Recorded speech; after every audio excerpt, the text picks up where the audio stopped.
where am I in all of this? What is my independent thought? How do I do that? Clarity of thought leads to a purposeful life. And that's for me, that's for others. It's a underline for me now where I'm going, so clarity as my one and specific and now only core value, I think is becoming more and more the this right here leads to all roads afterward. I started out as a filmmaker. Over the course of a decade, I found out that I had a passion for product and tech. My first feature film was about virtual worlds. I took a huge pause button and went to Joshua Tree. And that's where I started to get more of an independent mindset, I think, and was able to rethink some of my frames, started to write about frameworks as a whole, got into Charlie Munger and Shane Parrish and these kinds of folks that are deep thinkers on mental models. Models are here inside our brain to simplify complexity, period. Knowing where you don't want to go is often more important than knowing where to go because things will change. Do you feel like you found your purpose? Oh gosh.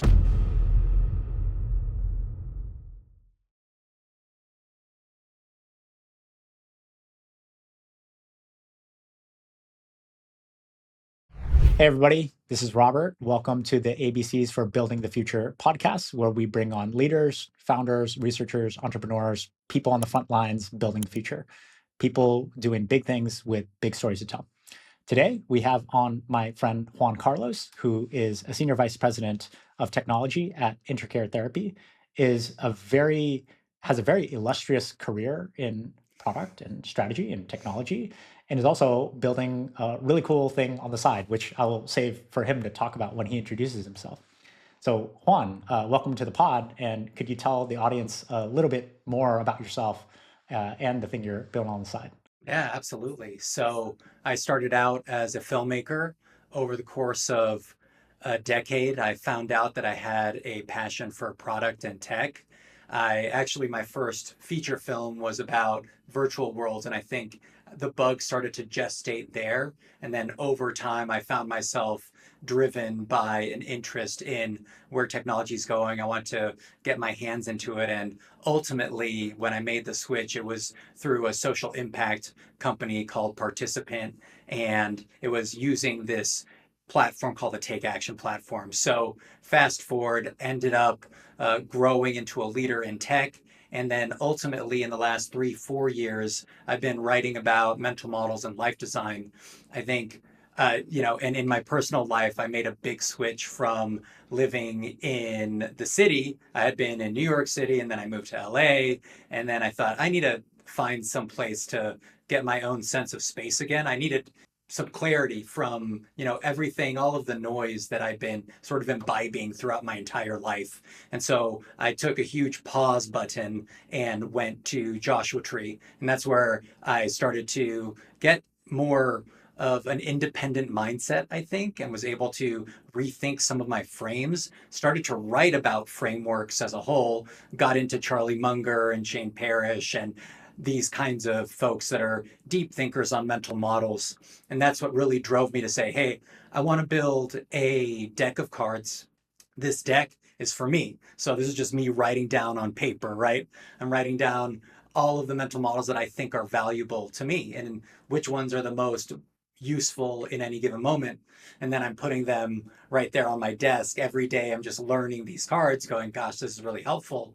And then I go, I would love to have this. There's other, companion tools that people have out there, but I just kept finding myself wanting these little flashcards, quick, actionable cards that helped me remember them and then utilize them in conversation, in moments when I could, especially as I was growing as a leader. It became more and more valuable to have something to remind me of, oh, sunk cost fallacy, great.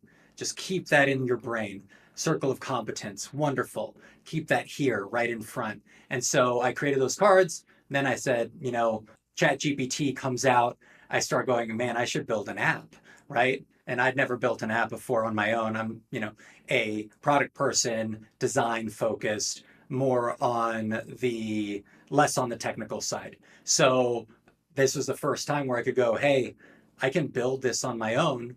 I can basically slam my head into a wall and build something. So I built the Remind app, which is a compilation of, say, 300 plus mental models. And I thought, man, I'm going to revision the the card deck again. I love the idea of having this be two pieces, the physical and the digital, and then you can use them whenever you're in a pinch. You have the phone, but when you're at home, I feel that using cards can be this really valuable and meditative type of approach. And then you can do fun things with it, like spaced repetition and using it for memory games and types of things like that, that I don't know if the digital space really allows for as well. So anyway, long story short, I've been building that. I'm about to launch it in about a month. And so I'm just really excited about the interplay between my my old life and my new life in this universe, and then this side project that has really taken on its own form. That's so cool. Thanks a lot for sharing all of that. I have so many follow-up questions. First one is, did you read a card before this podcast? Like, that's the first easy low-hanging fruit I one. I was have like, I have a oh, did, million of these cards in my mind now at all times. oh yeah. So I think the one that has been sticking for me recently is critical mass and tipping points. And I Mm, just think about how movements are being built right now and what it takes to build a critical mass to create a movement. And then what's that tipping point that allows it to go from, hey, things are happening, but it's just a slow growing until that moment where it flips and it goes from all of a sudden this happened. But so yeah, much is occurring underneath the surface of, say, movements, but also, all kinds of things in industry. yeah. Interesting. Okay, so critical mass and tipping points. Man, That's that's the one that's been in my head. when you say movements, which ones are you referring to? Gosh, I think I was thinking I recently watched Selma, so Oh, I cool. was I was thinking about it from a civil rights perspective, just about how things grow and then ultimately quickly flip. But then that pasted against our current times, right? These Yeah, movements that have caused different folks to be in power and why that's happening, how that's happening is just top of interesting. mind recently.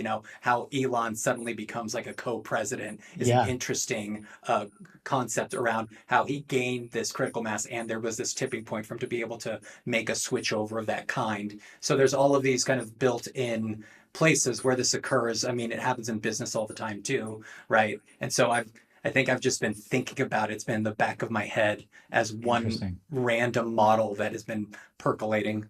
Yeah. And it's funny, before we started the recording, Juan also has a 7 and 10-year-old. So he's like full-time dad, bootstrapping a side thing, SVP of uh product company. Like that's a lot. And so I was just thinking as you were saying that, how you were talking about how like being a full-time dad, you're like getting them out the door every second, you're doing things. And so I'm wondering if you're feeling critical mass of that type of thing, like signing up your kids. Oh shit, like do I have less time? More of I a humorous know, thought. right? I think I live like intensely in productivity mode for sure. I've got like a whole productivity pack of ways in which to optimize my like sense of self and how I can make sure, hey, what's on top, what's second. So Oh, that's so and I'm interesting. sure that you do this all the time, but I'm heavy on the Pomodoro technique. So Mm, I'm always doing 25 minutes on, 5 minutes off, 25 minutes on, and then my entire calendar is blocked with time blocks just to make sure that I'm doing the actual impactful things first, second, third. There's okay. just a universe of those techniques Yeah. to, essentially maximize that ability to be able to not just necessarily, I think the challenge is you're trying to like pull apart being productive against doing things that are meaningful. And I think you always want to be more on the meaningful side. And so when I think about Mm, doing this writ large on my life, it happens with the kids where I'm going, how yeah. do I make this the most valuable amount of time? Because time is scant with kids. I mean, Yeah. you think about it and you only get a few hours a day. They go to school, they come back, you go to, practice with them. You're either at soccer or, Yeah. my son's doing soccer, my daughter's doing softball, and then they're doing violin and they're doing all these things, right? And they're in a million different little places doing all of these cool pieces of work, right? And I can share those moments with them in those very specific places. And so I'm Yeah. always trying to make sure, how can I create this time and space for that? How do I remove other things from that space, right? So that I can be totally present. So I think productivity is one of those things that we usually push as just, oh, here's techniques to be able to do things more, right? Mhm. Do more things. And then obviously you have like that whole Cal school of thought with deep work, and you're going, okay, great. So deep work is here. You're trying to build out these really big slots for these important projects. But when you push it into the world of, hey, how do you create meaningful time? That's where I think we don't give enough credence to making sure that there's space for self in moments so that you can be present, right? And that's Yeah. that's the biggest challenge that I think we face as a society right now. It's the presence of mind to be somewhere specifically when you say you're going to be there. Yeah. And not just even being on time, but literally your mind isn't going monkey mind thinking about other things. You're literally there with the kids or literally there doing the enjoyable activity or the experience. I was gonna say on the whole optimizing the life front, I'm like spoken like a true product leader. Like, yeah, you have limited time, so you gotta prioritize that time. Obviously, if you're hyper optimization level like you, Juan, you're gonna think about uh how do I prioritize, meaningful moments with my family? Like, I love that. So let's zoom back out a little bit, and then I want to zoom back into this in particular and hear about how do you optimize for sense of self and stuff, because that's quite fascinating, and I think that leads into more of what you're doing. Um, you gave me a few defining points of your life, like living in the city, New York, LA, and then now moving to Joshua Tree. Uh, and my second question around kind of your overall journey is, and I'll kind of layer in a couple of them, but I'd love to learn about what are your core values and then why are they core values? And do those tie into defining points in your life? Oh gosh, yeah, that's such a good question. I think I think one of the things that I've noticed about my core values over time is I made a big shift relatively recently is a strong term in the last few years. I went from a scenario where I think a mantra took most of my focus and helped me shift Mm, goal wise to who I want to become. And then over the last 3, 4 years, especially as I started writing about all of these models, I think the thing that has been the metronome is clarity. Clarity of thought leads to a purposeful life. And that's for me, that's for others. It's a underline for me now where I'm going, if there was one word that I could own for myself as a core value for how I can help others, in this time, especially during a time where I think, there's such a challenge with knowing where your thoughts begin and where others end, right? So we're constantly influenced. We're in this space of, hey, I'm, whether I know it or not, I have 1,000 things that are hitting me with information, with opinions. I've opened myself up in all of these ways to things that I trust and things that I may or may not. And your challenge, I think, is stripping out, hey, where am I in all of this? What is my independent thought? How do I do that?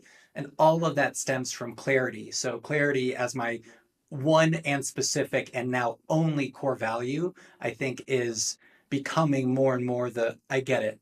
This right here leads to all roads afterward. that's fascinating. That's fascinating. What triggered you talked about moving Joshua Tree, getting out of the city, and it seems like that coincided with this um, focus on clarity and then writing and thinking about where does my independent self and my beliefs, where does that start and end versus the rest of the world? Um, like what triggered all that, if you don't mind me asking? Of course. So I was making movies. I had my first feature was a documentary. My second was essentially a hybrid docudrama. I worked with a group of youth in foster care where they wrote and then acted in a movie about their own lives. It was a very intense process. We got to the end of that, and I had a great time, but I also had a terrible time. And I think a lot of the limiting beliefs that I had and ego that I had just caught up with me in just a spicy meatball of intense frustration, a lot of self hatred. There was just moments and layers of different things that my ego was sort of pushing to the forefront. I thought, this isn't me. I don't think this me is the right one, and I don't choose this one necessarily. And so there was this space in between there where I was thinking, I think there's another part of me that wants to find itself here, and I need to make a shift. And so that's where I think I started to realize when I was doing this social impact work, and I loved what we were doing with my second film. Know How is it's a beautiful film about absolutely incredible people who go through some really tough times. And getting that out in the world was important. And then once on the other side, I think I started to look at it and go, wait, what have I been doing? I don't think it's the film part that resonates. I think it's the impact piece that's been resonating this whole time. And I haven't given it credence, I haven't given it air.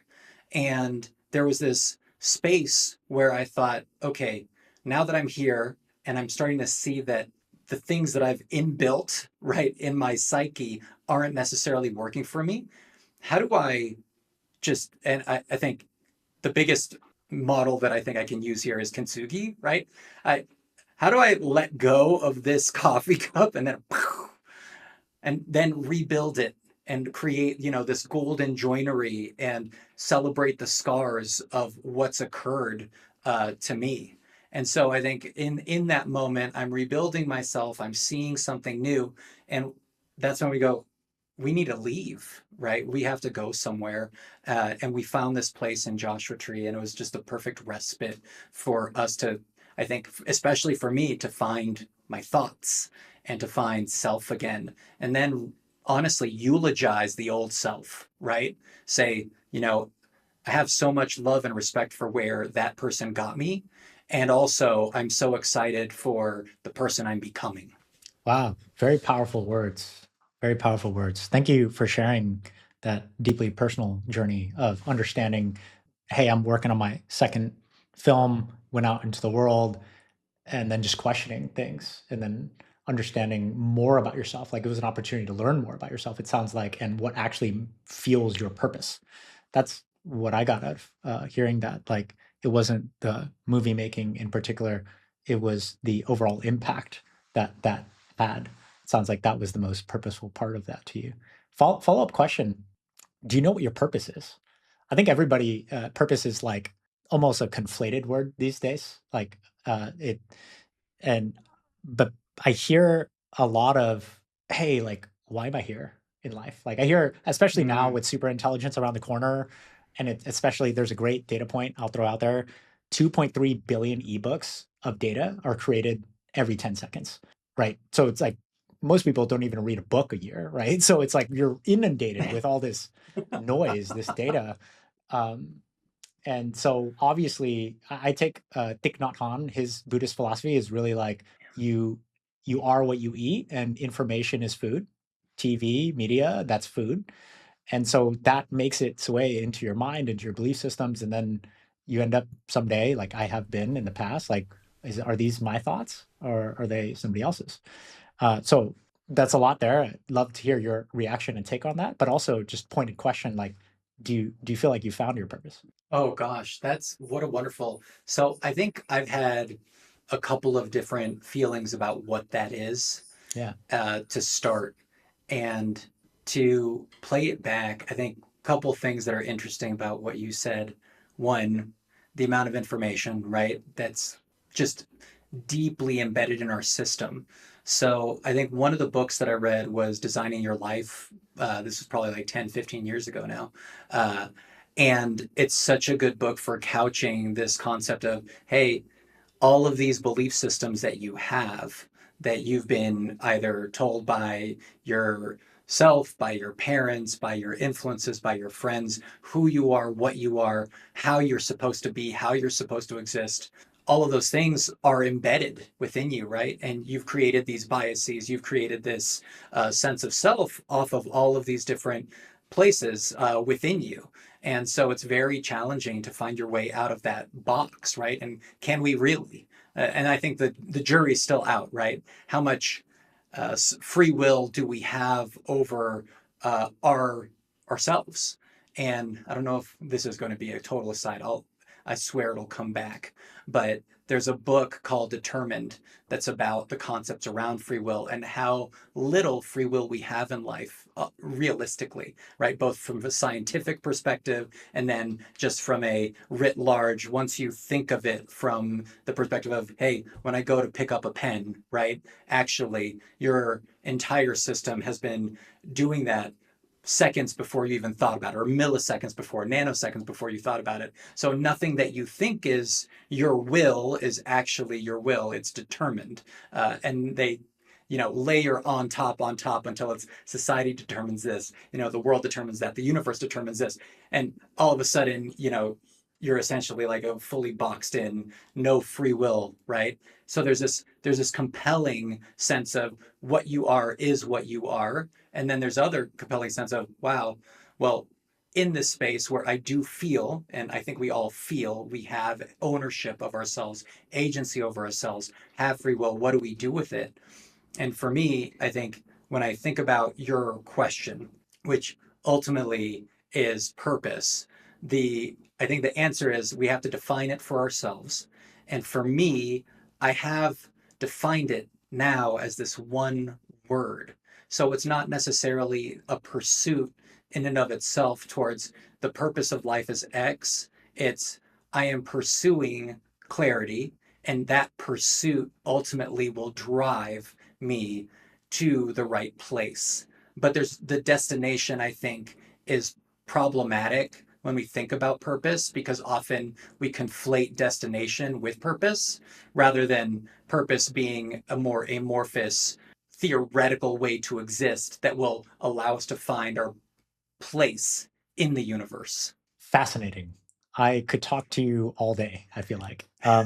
So yeah, I have lots to say because I definitely love philosophy and I've thought a lot about free will and determinism. So just layering on some of what I Mm, know, um, I also concur with the thought that purpose is subjective. I have come to my philosophy on life that you can choose your own purpose, um, and that objective purpose is not real.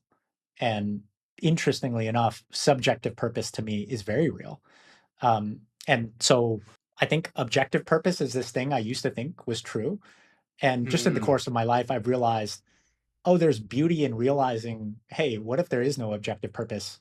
It's beautiful to think that I could pick my own purpose. I could pick my own adventure, right? Um, and obviously, like I tend to think about things like we're all made of nature and nurture at the end of the day. And so what's the function of my unique combination of nature and nurture so that picking my subjective purpose like really adheres to the amount of happiness points I get on a day-to-day basis. Like, mm. do I get to live the life that I want? Like, even things like I want to be a great dad someday. So, that even is subjective purposes like choice to go that route. But I wanted to bring up existentialism. Have you read like Nietzsche's work or Sartre, if I'm pronouncing that right? They kind Yeah, of, yeah. yeah, I've read bits and pieces. I'll be honest. I wish that I took a medieval philosophy class cool, back when, and I got deep on medieval philosophy, and then yeah, I found my way to Nietzsche later, and I've been I've read some but not all. I got into yeah. Adlerian psychology Oh, cool. relatively recently, but I would love to hear more about what about Nietzsche? Yeah. So, interestingly enough, Sartre emphasizes absolute freedom of individuals to make choices and be responsible for their choices. So he's saying, hey, like my lens on existentialism is like every choice you make is your purpose. You're literally defining your purpose. This is in my lens of his philosophy. You're literally defining your purpose in the day to day many choices you make every day. and those choices add up.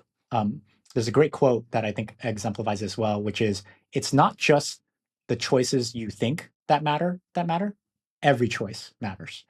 Because a lot of Mm. people, right, like they think that, hey, this choice I could be a good person. Oh, but this choice, like, uh, don't it doesn't matter so much. And humans have this bias where we're the heroes of our own story. So you'll like explain away all of the quote not great choices you make, and then you'll also look at everybody else where it's like you don't look at them as heroes. So you'll tend to have a more negative bias towards what their actions are, but you have a very positive Totally. bias in explaining your own choices, right?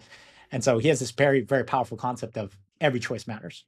So that really lines up with your thinking around what I'll just call subjective purpose. You choose your own purpose. Nietzsche Mm. kind of comes at this. He has this great quote, which is "God is dead," and Mhm, mhm, it's really around the argument of um, is there a God and stuff like that. And basically, in all of his thinking, he came down to that he is skeptical of free will as a concept, but also has this other concept of okay, let's say what you said, um, everything we do might be predetermined. Hard to prove that wrong or right, right? But let's say that is the case, and then biologically we're wired where the action that I manifest in real life or what I say, actually that all comes from the brain, right? So is there a difference between mind and body? So philosophy kind of goes into this, but Nietzsche talks about the concept of the Ubermensch. So he's like, God is mhm, dead. We don't have free will, and then how I read it is the Ubermensch to him is like the ultimate man. Like, what does the mhm, ultimate man look like, understanding that free will doesn't exist? And what's weird is, to me, I read both of their philosophies, Sartre and Nietzsche, and I kind of see some levels of overlap. And I think they actually historically were at tension.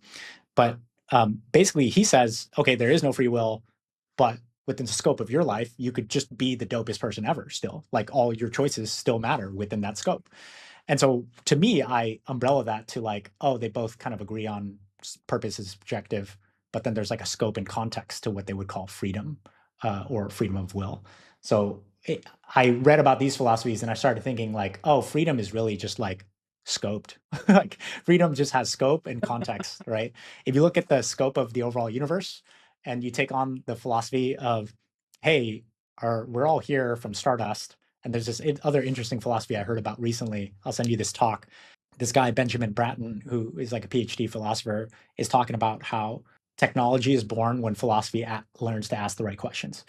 So, philosophy, please mm. up your game right now because we need to be asking ourselves different questions with the birth of superintelligence and how, if we have kids, they will no longer be the apex predator like our kids, right?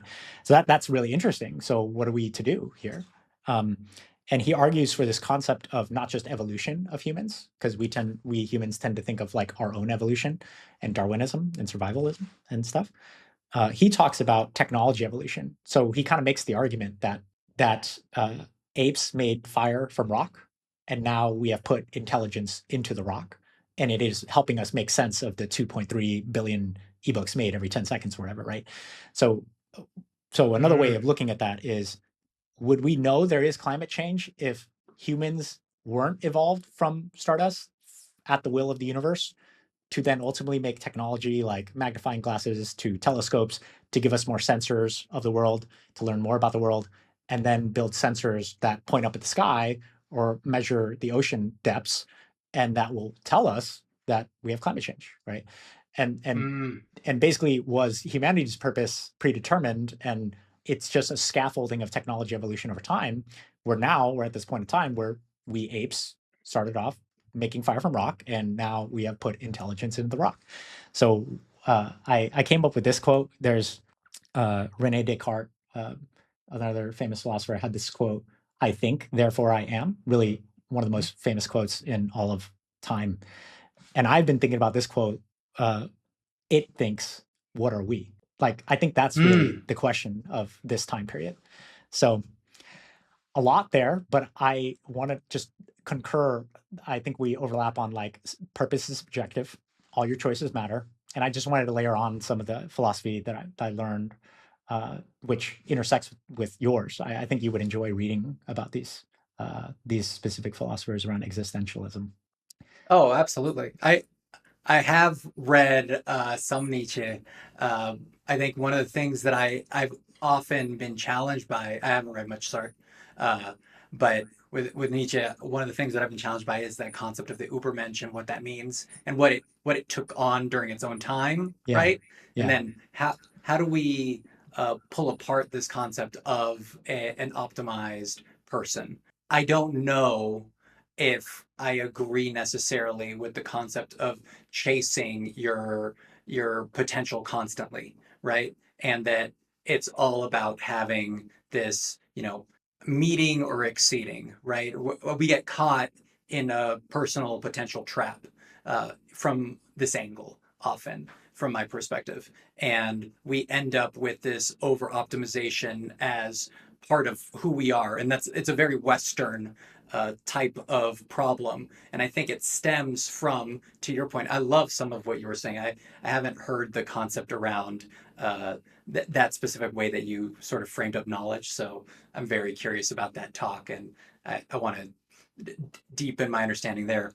But I do think that there's something very interesting about the way that we frame up the the way that we want to exist, and how do we uh, pull out the how do we pull out the pieces from say philosophy that might actually be holding us back. And to me, that concept of this Ubermensch tends to be one that's framed as, hey, this is how innovators are created. This is why we have these incredible humans, and we need to elevate them and make sure that they're able to succeed because that's who we're looking for. We're looking to highlight these, but it's a story that I think narratively sort of breaks down when I think about it from a humanist lens, because we're trying to be so specific there. So anyway, No, that's so interesting because I definitely see it that way too. And now it gets me thinking, because uh, if you go on Instagram, there's a certain like that this actually goes back to what you said, which is there's so much noise out there. Like what thoughts are my own, what beliefs are my own. If you go on Instagram, you scroll for like 10 minutes, there is one kind of attractiveness for a woman on Instagram. There's one kind of attractiveness for a dude on Instagram, right? And not everybody in the world looks like these people. So there's sort of an argument there, which is to me, if everybody was armed with philosophy as a tool so that they could discern what is truth as a process and differentiate between where they start and their real beliefs start versus what's fed to them, that would be great. But also, we're not in that world. And so we have kids growing up, and I get fearful of this, and they get the internet in the palm of their hands, which I didn't have growing up. And then they might get that concept of an Ubermensch, or hey, here's the ultimate level of attractiveness, or hey, here's the ultimate level of intelligence, or hey, here's the ultimate level of what it means to be human. I don't for me, I don't really take the Ubermensch concept that way, where it's like hmm, there is one way to do things. I take it, this is me making sense of it in my own lens. I take it in the sense that uh, Nietzsche was saying that everybody has choice and your choices make you who you are. And there are hmm, definitely better choices that will help you evolve yourself, and then not so great choices. And so to me, it's a target, what you were kind of saying, it's something to strive for. But I think also in striving, you shouldn't let yourself fall into mental traps. I tend to be a perfectionist, and I used to have tons of anxiety and depression around it. But I've also realized, oh, perfectionism is a double edged sword. Could lead me to do really great things really well. Could also lead me down anxiety holes. So it's like how I wield the sword myself is, to me, the target. It's like, can I wield that perfectionist sword well?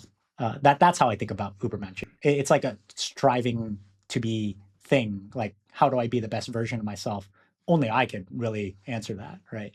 Um, and I could definitely say not every moment of the day I'm the best version of myself. But over time, none of I'd us love, are. yeah, over time, I'd love if that got to 100%, right? But Mm. that's just my own thinking on life. We went on a really deep tangent, but this is super fun.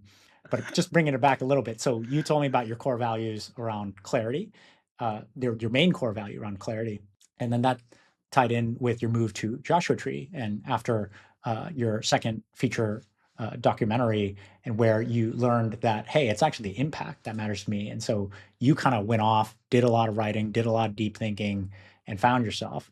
And then we talked about subjective purpose.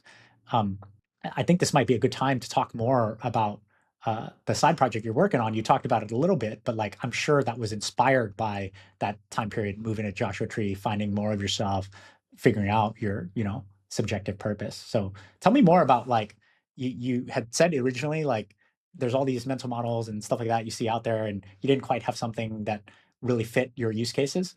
Could you walk me through that process? And then also what might be interesting for the audience is like your process of like coming up with the concept. I don't know programming.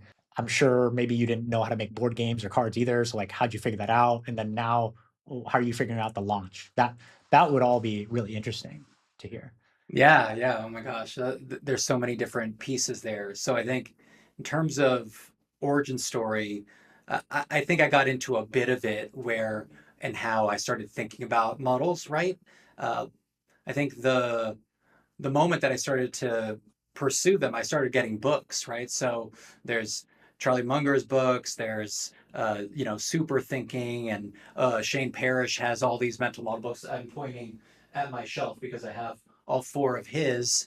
And there's a lot of people writing about different models that help them, right? In the sort of self-development, self-growth space on social media, on Instagram and LinkedIn, et cetera. And so a lot of different folks are pulling different pieces from the ether, from history, different disciplines, and it just I've been pulling all of these models together in my mind of which are the ones that I find to be the most valuable in a given day, in a given week, over a longer time horizon. There's so many different models that exist. I mean, when you think about it, mental models are legitimately the concept of something in your mind, right? So at the most basic, this could be the concept of a bird in your mind, right? There's so models are here inside our brain to simplify complexity, period. And just that idea of, hey, if you see a dollar bill and you copy it, you can probably do a decent job of trying to copy what a dollar bill looks like. But if you draw it from your mind, you'll create something that's usually pretty far off, right? It's like the concept of this, the concept of that. It doesn't look right necessarily, but it's your version of it. You're creating these versions of these models, right? And so for me, I think as I was looking at, what I think we consider to be mental models, they're usually there as big ideas that help us couch what's happening in our reality. One of the first ones that I was gravitating to is first principles thinking, right? How do you get to that core idea? I think you're making products, you're creating, you have to take it back down to just the very, very, very Lego brick of what is it? What are we talking about here? What's the most simplified version of this, right? In your mind, so that you can say and build on top of that strategically to a place where you have some ideas about, hey, this is where the world is going, right? So if you're talking about like why the iPhone got created and became such a big thing, right? So how do they take that idea back down to literal soup, come to that idea, and then rebuild on something that's completely new? It's from that sort of first principles thinking, taking it back down to its very nuts and bolts, right? That to me is such a powerful model, and it helped me so much building products that had value and then ultimately having success in the market, right? And so when I'm developing something, there's obviously all the regular processes that go into it. You're doing your UX, you're doing your research, you're having interviews, you're pulling together all this information, and that data is important. But you're also trying to do something innovative and new a lot of times, especially at a startup. When I was at Onward and I'm working with this guy Gabe Zickerman, who was the godfather of gamification, and we're chatting about that vision for what this thing can be. And we're not building something that's out there right now, right? We're trying to build an application that is an anti-addiction application. This piece of software doesn't exist right now, and what are the things that it would and should do? How can it help someone alleviate behavioral addictions just by virtue of the internet existing, right? And so, how does someone end up with a gambling addiction that they can't control because it's so accessible now via the internet, right? Via your apps and all these ways. How do you stop someone from doing those kinds of actions, or coach them in those moments? How do you create interventions? All of those ideas were new. And so there's an interesting way that you can kind of take it back down to just its brass tacks and pull apart and tease these ideas out. So you think about what is true here, right? So that for me was just a wonderful way to get into these kinds of concepts. And then from there, it was just laddering up, you know, going into second order thinking from there. And I think I originally got absorbed into strategic thinking. And so those were my favorites at the start. Inversion, you know, where don't I want to go? What are the things I don't want? What are anti goals? Rather than just thinking about the goal and then trying to pursue, finding yourself there, going, oh, this isn't where I needed to be, right? And so that challenge of going, knowing where you don't want to go is often more important than knowing where to go, because things will change. And as you learn more and grow, you're going to find that there's potentially another direction that you need to go in that space. But if you're so specific about where it needs to be, you end up in a place that might not be the right one or could have been better, right? And I think that leads into you know, places like Occam's razor, and so it's just the simplest path might be the best one. And how do I take all of this thinking, right, and then simplify? Maybe it's just the simplest answer, right? It's the most straightforward. That's the simplest explanation is the right one. And then I, you know, and this is just like the train of thought of asking myself these questions. And then of course at any given point I'm gonna, you know, pull in a thought experiment and just say, okay, what are the scenarios? And just build that in. So it was essentially just a couching mechanism for me to say, how do I build out a really strong methodology for my strategic thinking at any given moment, so that I can then utilize that in a given conversation, right? And that these models are there for me to remind myself of how to think well and utilize that so that the decisions and the thoughts that I'm having have the best chance of being valuable in those moments. Man, I went on a deep tangent. No, just bring it back. So this came out of your own need, like the product you're making came out of your own desire to be able to use tools in the right moment to be your best self, be the best leader you can be for whatever the problem or situation is in front of you. And then you read books, you had your own methodology that you crafted from these books and your own learnings and experiences. And now you're making this deck of cards and the app to go with it basically for yourself, it sounds like. So that's so awesome. I mean, I think from a product perspective, I think it's always easier to build for your own use case because you know you well, right? So that must be really fun. That's like, actually, that is an interesting question in itself. Is this the first product that you built where you're like a primary user? Like, have you built other products where you were a user? Yeah, this is the first one that's coming directly from my own need. Yeah. So I think it's the first time where I'm seeing the gap for me and working to fill that gap by creating something that is specific. And exactly to your point, there's a lot of great tools out there. For me, the thing that was missing is, hey, I've now highlighted these 100 mental models with a giant highlighter in my brain, and I want these to be somewhere that I can utilize them at any given moment.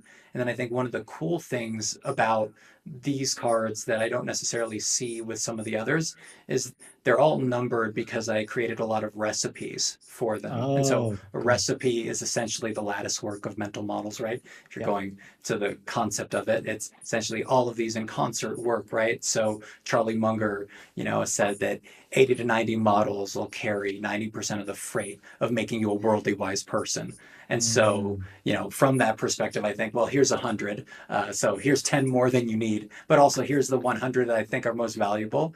And then on top of that, it's really about how they work together. So these models are meant to be part of that really tight, hey, you have these 5 that can be used for this type of output, but also 2 of these work really well over here with these and pair well over on this side, right? So you might be in strategic thinking, but then you need to do something over here with, say, leadership. And one of those that's for strategic thinking is really perfect for this one, right? So the recipes are meant to be utilized in all these ways. And for me, one of the things that I'm really excited about is seeing how other people create their own recipes and wanting that to be a big part of that community, right?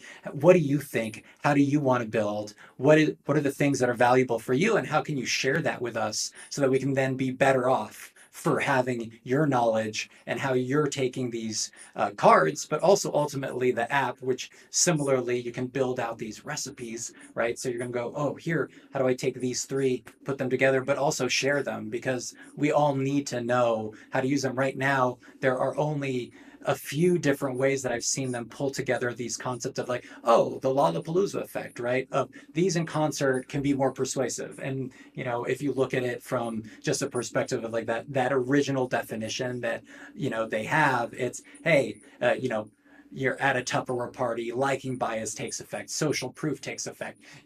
These are the things that are being used when you're at a Tupperware party, right? That's the Lollapalooza effect. But when Mm, you look at the Lollapalooza effect as a larger concept, it's, hey, anything in concert with these specific kinds of frameworks can be highly valuable and change the influence of that space, or excuse me, I should say that you can use them to either influence the space or to be aware of the influences in that space in different contexts, right? very So cool. having knowledge of these can also help shape and change the way that you look at your biases in a given space. And that's really important, especially when you're, I think in business, the biggest challenge you face often is just availability bias. Things are coming in, and recency plays a huge factor in what is important right now, which is not true. It just happens that we think the most important things are the things that are coming in the door as a crisis right now. You suffer from that. Humanity suffers from recency Yeah. bias, right? From it confirms what we think is true, and then we're off to the races thinking that we've now are out there solving the most important, impactful thing when we may not be. No, yeah. Wait, I love the examples you just gave with Lollapalooza and like the Tupperware party use case. Could you tell me about a recent time you had uh, in heading up technology at Intercare where you were able to use a recipe for a given business situation or leadership situation? I'm kind of curious now. Oh, yeah, for sure. I'm sure it's all the time, but Gosh. like I think it'd be great for the audience to hear about some like one of them or some of them. So I have 3 main ones that I use consistently as a starting point for any collaboration. And I think collaboration in business is essentially it's the lifeblood, especially now with AI. I think probably the only thing that makes us humanly necessary, especially over time, will be how we pull together to complete something that's pretty challenging. I think ultimately a lot of the regular tasks are already being taken care of and more so over time, right? Mhm. And then ultimately the the things that we need to do are going to be more and more strategic, and they are going to get us to a place where we are thinking about just a couple of things. One, from my perspective, is circle of competence, right? What is your circle of competence versus others? And then how can you trust others in the right spaces? And how can they trust you in those spaces when you are the one that has some level of understanding of a problem or a deep set of knowledge in a space? So that to me is huge in that part of the space. I think number 2, bottlenecks and constraints, right? So the biggest thing that I see often is one, any business has a ton of bottlenecks in different places, right? Either because something happened, you go from one place where you might have a ton of referrals coming in, and you go, oh wow, when we get to this one point we're bottlenecked and we can't get any referrals to go from this phase to that phase. And then you're looking at, you're like, oh, actually there might be an inbuilt constraint, right? We are only able to process 60 people in this one spot because that's how many people can be trained after they go through this set of phases, right? So when we look at a bottleneck, say in the start of, this funnel, and you relieve that bottleneck, but then you have a constraint later where only 60 people, then your bottleneck is just going to hit the constraint and then get slammed, right? You can't go past that point unless you alleviate now the new bottleneck, which is at the spot. So I think so much of the industry I'm in right now is bottlenecks and constraints, but I think knowing the difference is equally important. Sometimes we conflate a constraint for a bottleneck and vice versa. And that can be pretty dangerous from just the way that you posit a problem. So I think about circle of competence, I think about bottlenecks, and I think about, and then my third is radical candor. So how, and I really like Kim Scott, but I think about that all the time. And that's one of the most valuable things that you can do is be able to have candor with both the people that you work with, but also the people that you work for. And so, from my perspective, those together are a valuable way to meet a lot of organizational problems. Now, recently, probably most recently, I think the biggest thing that I've been facing is a lot of the map is not the territory, where we're creating these valuable ways to look at where we are in the market, right? And so, we're essentially enterprise, mid-market enterprise right now, and we're in the middle of growing quite a bit. And so there's a great trajectory that we're currently on that's very positive for us. But we're also in a place where we're doing a lot of work to understand how and where we want to grow. And so we're creating all of these maps. But when we go out there into, this landscape, we're hitting the territory, right? So when we're opening, say, new clinics in different strategic areas, what all of our best laid plans are on maps, right? We're looking at all of the data, we're looking at demo, we're looking at, cost of living, et cetera. So there's just like a giant soup of information that we're using to make a strategic decision. And then when we go out there and actually do the work, what we're finding is different. That's the territory, right? So when we're actually in the clinic and we're delivering services, what's occurring is different than the expectation of what was built. And so it's completely changing the way we have to think, because we have to validate against what's actually happening versus what we thought was going to happen based on our best judgments, right? And especially as we grow into new states and there's completely different regulations, et cetera, around what we need to do and how we need to do it. There's a lot that goes into those decisions and choices. And so when we're thinking, it's very different than what's actually occurring on the ground. And that the map is not the territory. It's just that's sort of echoing in the back of my mind as we continue to grow at the size and scale that we are right now. I can see where, old systems are breaking, right? And we suffer from the planning that we've done that is now not the same as what's happening on the ground. Got it. Thank you so much for sharing the mental models that you use that you find valuable in business and leadership context. So just to summarize, it was circles of competence. What was the second one? And then it was radical candor. Oh, okay. Circles of competence, bottlenecks and constraints, radical candor, and then maps and territories. The map is not the territory. Got it. Oh, that's really cool.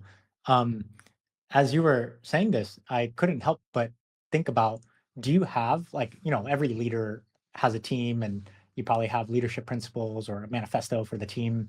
Do you integrate some of these things into like whatever the team's leadership principles are? Oh, that's an interesting. So I I certainly use them and talk about them ad nauseum, which you can tell. uh, but the but in terms of uh, mostly it's related to how the technology team works with others and using that as a rubric. So I have several playbooks that we use that are foundationally based on different mental model recipes. That is essentially an output from our team. But as a leadership team, I don't think we necessarily all follow the same rubrics. So it's actually an interesting call out that I am going to give some more thought. So thank you for that. I put you onto a book that I got this concept from because right now I'm at Dayforce running this big transformative initiative. We have about 1,600 engineers. We've got to evolve the architecture and the way we work. And so every month I host this all huddle with all of our engineers and just look at what's the progress and stuff like that. But when you have a big meeting, I've been saying this recently, which is I get the troops sufficiently rallied, everybody's stoked, everybody's excited. The half-life of that excitement is 1 week after the meeting, right? So then it's like, wow, what happened? I remember how I felt in that meeting because people will forget what you said, they'll forget what you did, but they'll never forget how you made them feel, right? And so my goal has been, how do I say things where it will keep with you and there is no half-life? It just stays forever. Great book that I read on this concept, The Culture Code, and it goes into biomimicry around starlings. And starlings are these birds where there might be thousands of them in a flock. And if they have a predator, they kind of look like, when you're an outsider looking at this flock of thousands of birds, eagle comes in and they just like move as if they're one unit. And so in biomimicry, that's the science behind like just copying what's out there in nature and adapting that to human use cases, essentially. They looked at different business use cases and they were like, some of the best businesses ever made followed this concept of they have some manifesto or some document that has essentially catchy taglines that will stick in somebody's head, right? Like if you think about it, like fail fast, you shouldn't probably always fail fast. Like there are times where you shouldn't, but it sticks in your mind, right? Like the reason it sticks in your mind is because of a writing tool called alliteration. That's a really easy one. There's many other writing tools that I've learned about. There's a great book called The Elements of Eloquence that goes into like, I think 25 different tools like alliteration, but it gets way more nuanced. And so what I did was I took that book and I thought of what makes a great technology team. We have great test coverage. People take care of the code base as if they own every part of it, not just their service or whatever. If there is an opportunity to refactor something to make it a little cleaner, you'll do that, right? Just those are the behaviors you want to encourage. What you don't want to encourage is like fucking spaghetti code, right? That's right. Like that's the opposite. That would be the inversion principle. Like you don't want that. So then I started thinking about catchy taglines about the manifesto that I would want the team to have in their heads after they leave the meeting. So like one of them that I wrote was code reflects character. And it just sticks out in mind because of kind of alliteration, right? But it also is like, I'm hoping every engineer, as they code outside of meetings we have or peer programming sessions, they think, oh shit, code reflects character. I should clean up this spaghetti code or whatever, right? Another one we have is tests are people too. So trying to amorphize tests to be more human. Anthropomorphize tests. Anthropomorphize. There you go. Thank you for the word. Anthropomorphize tests so that they, we have a problem with like test coverage. And so it's like, let's put that in the manifesto. Anyway, I thought that would be a cool tie-in because I feel like you'd be all about that. Yeah. Read the culture code. I think you'll love it. Well, I wrote down both of these. I can't wait. That's awesome. Yeah. Since we're like at the hour mark, I'll wrap up with one question, and then we should absolutely do a part 2 once you've launched. And then we'll also add your launch links into the show notes and stuff like that, and get this pod out before you launch. Hopefully that builds you some folks in your community. Last question. You're a very thoughtful guy. You've done a lot of reflections. You've done a lot of work on yourself. That much is clear.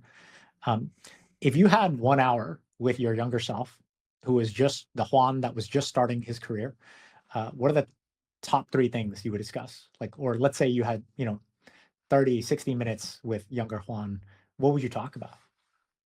My goodness. That it's such a fascinating question because there's I think you'd want infinite time, right? To be able to really describe, oh, here's these choices and those, and this is what you should do, et cetera, et cetera. I think the biggest one for me would like this sounds hilarious, as you are an engineer, right? Uh, so so for me, I think my biggest one would be learn to code early.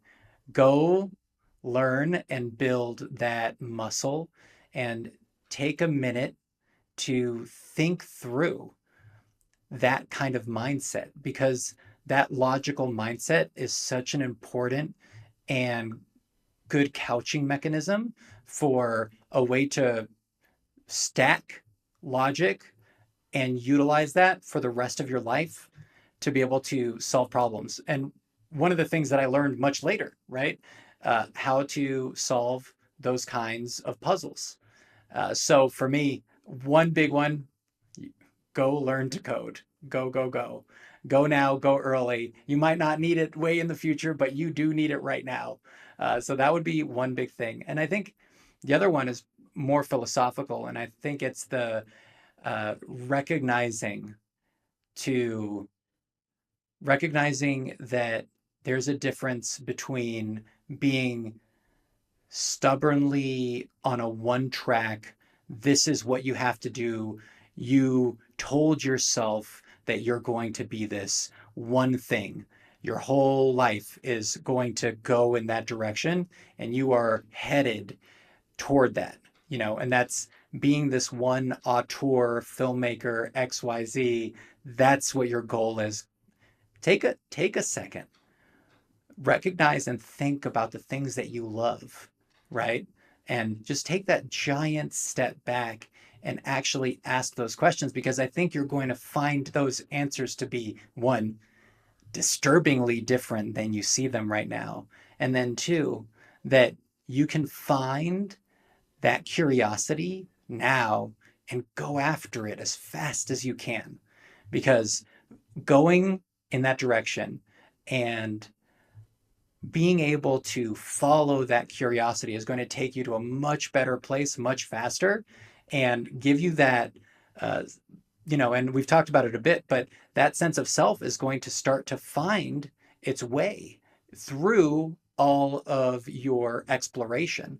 And if I could have learned that lesson early, I think it would have just allowed me to breathe more in those choices. I'd love to impart that on my younger self.